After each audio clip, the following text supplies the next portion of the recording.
দেখো বন্ধুরা, এখন আমরা যাচ্ছি শ্যাম মন্দির। তো আমরা যাচ্ছিলাম এখান থেকে আবার বাস ধরবো জামুরিয়াতে। তো আমি তারপরে তোমাদেরকে দেখাচ্ছি জামুরিয়া বাজার। তো আমরা জামুরিয়া বাজার চলে এসেছি। তো এখান থেকে আবার আমরা এবারে বাস ধরবো রানীগঞ্জের। তো রানীগঞ্জের এই বাসে আমরা চাপলাম। তো আমরা মাইমা তো বসে গিয়েছিল জানলা ধারে। তো তারপরে আমি তার পাশে বসেছিলাম, আর পিছনে ভাই আছে আর মা আছে বাসের মধ্যে। তো দেখো, আমাকে দেখে নাও, এখানে মাইমা বলছিল এখানে জাম লেগে গিয়েছিল, তাই আমি বলছিলাম না করলাম তোমাদের দেখাবার জন্য। তো যাই হোক, আর কিছু বলছি না, বাকি পরে দেখতে থাকো। তো রানীগঞ্জের বাস ছেড়ে দিয়ে জামুরিয়ার ওইখানে বাজারে দাঁড়িয়েছিল বাস। তো দাঁড়িয়েছিল, তা করতে আমি দেখলাম যে জাম লেগে গিয়েছিল। তো ওই জামেরই আমি হালকা করে ক্লিপ নিয়ে নিলাম।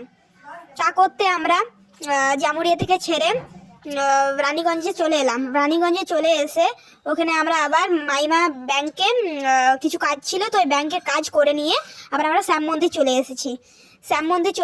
তো শ্যাম মন্দির ভিউ দেখে নাও তোমরা, আমি দিয়ে দিয়েছি। তো এই তো আমরা শ্যাম মন্দিরে যাচ্ছি, দেখো তোমরা দেখতে পাবে তারপরে কি করেছি। পুরো শ্যাম মন্দির আমি দেখালাম তোমাদের। তা করতে আমি এখানে তুলছিলাম, তা করতে মাইমা আর মা দাঁড়িয়ে গিয়েছিল, ভাবছি যে হয়তো আমি তাদের ছবি তুলছি হয়তো।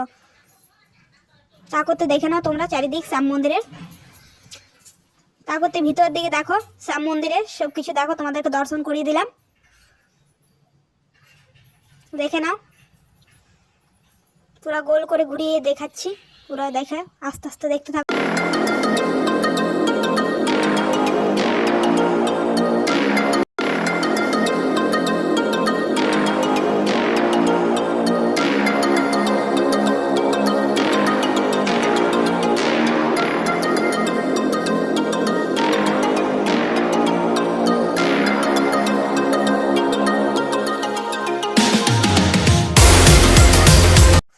করতে আমরা শ্যাম মন্দির থেকে বেরিয়ে গেলাম বাড়ির দিকে রওনা।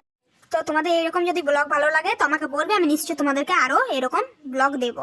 এবং আমি বাড়ি চলে এসেছি। তো যাই হোক, তো এখানে আমি শেষ করলাম।